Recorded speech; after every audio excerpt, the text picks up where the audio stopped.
It's finally happening. After months of drama in the offseason, the Colts have granted Jonathan Taylor permission to seek a trade. Jonathan Taylor entered the NFL as a second-round pick for the Colts in 2020, and after showing exceptional speed, agility, and vision at Wisconsin, he'd start off his NFL career with the same bang. He made a significant impact in his rookie season. He rushed for over 1,000 yards and also was pretty dominant as a receiver. He'd become a key asset in the Colts offense for the next 3 years. His second year, though, is where everything really took off. Taylor would solidify his status as one of the league's rising stars. He showed extreme consistency and became the Colts' workhorse back. His ability to break through would-be tackle attempts and gain significant yards after contact would set him apart from other running backs. In 2021, Jonathan Taylor would rush 332 times for 1,811 yards, 5.5 yards per carry, and 17 touchdowns, while also posting 40 receptions for 360 yards and 2 touchdowns. Taylor would win the 2021 Offensive Player of the Year award and was also named a first-team All-Pro. After cementing himself as a top 3 running back in the NFL, Taylor began to deal with some injuries. Taylor would see a major decline in every statistical category in 2022. Playing in only 11 games compared to the previous 17 he played in 2021, Taylor would only record 192 rushing attempts for 861 yards and 4 touchdowns. His receiving numbers also dipped significantly. He would only bring in 28 receptions for 143 yards and 0 touchdowns. As the 2023 offseason rolled around, speculation would arise about a potential contract extension for Taylor. This would come, obviously, after an offseason where the biggest story truly was the state of the running back position. And now, obviously, running backs are saying that they aren't getting the money that they want. Even news broke of a Zoom call featuring all of the NFL's top running backs to complain about not getting what they're worth. Aaron Jones took a pay cut to remain a Packer despite having career numbers in 2021. Joe Mixon would restructure his deal to become more suitable for potential bidders, but ended up going back to the Cincinnati Bengals. Dalvin Cook was outright released by the Vikings and then signed with the Jets later on, and he was the only player in the NFL in the past 4 years with 1,100 yards in each season. Josh Jacobs, obviously, the leading rusher last season, is still holding out. Obviously, as Taylor is entering the end of his rookie contract, his chances of securing an extension are dwindling to say the least. Taylor publicly would comment about how he felt. He said that running backs were requesting trades because they aren't valued. In July, Jim Irsay would come out publicly and state that it is a certainty that the Colts will not trade Taylor. And then, obviously, the news broke yesterday that Irsay is allowing Taylor to seek a trade. Sources are projecting that the Colts are going to seek a first-round pick for Jonathan Taylor, or a package of picks that equate to about what a first-round pick would be worth. However, according to Dove Clayman on Twitter, executives around the NFL don't really believe that Jonathan Taylor is worth a first-round pick. Examples below show that NFL execs have considered the highest capital for Jonathan Taylor would be a second-round pick, and the lowest would be a possible day 2 pick. Jonathan Taylor, obviously, is going to be looking for a lot of money wherever he goes, and I think that's part of the reason why teams are going to hold back a little bit. You know, you got guys who are unheard of coming into the draft like Austin Eckler, or late-round picks like Alvin Kamara, who step right into these NFL offenses and put up high levels of production. Also, nowadays, being a running back's a little bit hard. Injuries are very common, so you can see why organizations are valuing running backs less than they ever have before. But now that Taylor has officially been granted permission for a trade, and it seems like the Colts are trying to trade him, where's the best fit? According to DraftKings, the Miami Dolphins have the best odds to sign Taylor at plus 250.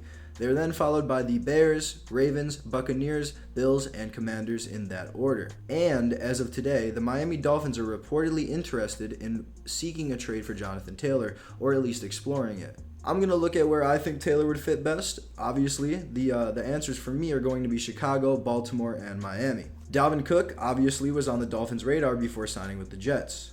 I think Jonathan Taylor would have an easy way of fitting into Mike McDaniel's scheme, and he doesn't have much competition. The Dolphins' current starter is Raheem Mostert, who had only 891 rushing yards in 2021. Keep in mind he was injured, but that's one of the biggest problems with this Dolphins running back room. Jeff Wilson and Raheem Mostert have injury problems. They have injury history.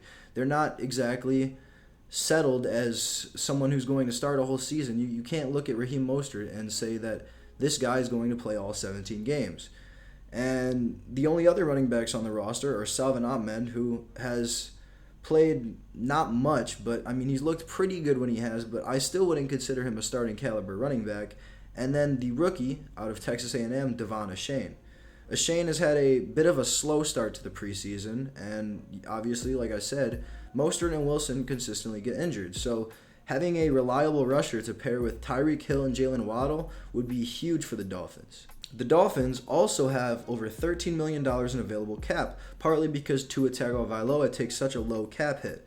So if they wanted to bring on Jonathan Taylor per se, they easily could, and they could easily pay him a little bit of money that he wants. So if you're Jonathan Taylor, you're looking at the Dolphins, and you've got a team that is a Super Bowl contender, in my opinion, and then you add Jonathan Taylor. That's a team that I think should easily be in Super Bowl contention. But from a football standpoint in general, I think the Dolphins make obviously the most sense for Jonathan Taylor. Obviously, the Bears need to surround Justin Fields with playmakers, and Jonathan Taylor is a playmaker. Despite the backfield in Chicago being a little bit crowded with Khalil Herbert back there, I could see the Bears exploring a trade for Taylor. Obviously, like I said, their current starter is Khalil Herbert, who had a breakout year last year, but then he's followed by Donta Foreman, rookie Rashawn Johnson, and Travis Homer. And Travis Homer is already a long shot to make the roster. He's not been getting much playing time in preseason, and it's probably going to be a room of Herbert, Foreman, and Rashawn Johnson. The Bears also have $15.5 million in cap space available. This means that they are easily able to sign Taylor and easily able to give him more money. So for Jonathan Taylor, you're trying to go get money. You're trying to go somewhere that has money. Chicago seems like a good option. The Bears also ran the ball at a league 56.2% of snaps last year, which is insane numbers. Obviously, Justin Fields takes a chunk of that 56%, and it goes to quarterback scrambles, but without doubt, Taylor would flourish in Chicago's offense. The only real issue with going to Chicago for Taylor would be a lack of pass-catching upside. The Bears only threw 61 passes to running backs last year, so as a receiver, you might not get much out of Taylor. Rashawn Johnson, like I said, could be potential trade bait, and I think the Bears are a significant candidate to land Taylor. The final team that I think would be a good fit for Jonathan Taylor is the Baltimore Ravens. Obviously, J.K. Dobbins has been a big question mark for the past few years, and the Ravens need to just stop hoping that he's going to be healthy and that he's going to be on the field. Maybe 2023 will bring that, but if that isn't the case, I don't see why the running backs wouldn't look to grab Taylor. The Ravens have around $9 million in cap space, so they're a little tight there, but they could still bring on Taylor.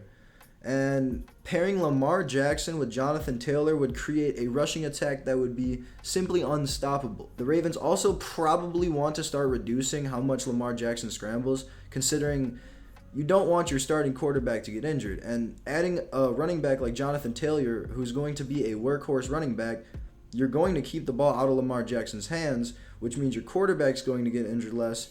Therefore, you're probably going to win more games in the long run.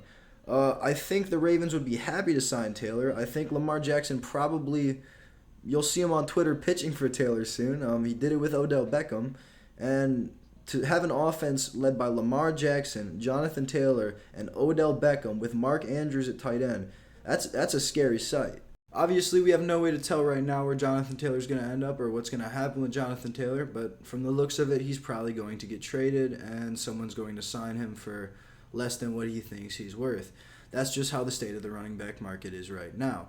But if you enjoyed this video, feel free to leave a like, comment, subscribe. Let me know what you think about this whole Jonathan Taylor situation, and I'll see you guys in the next one. Peace.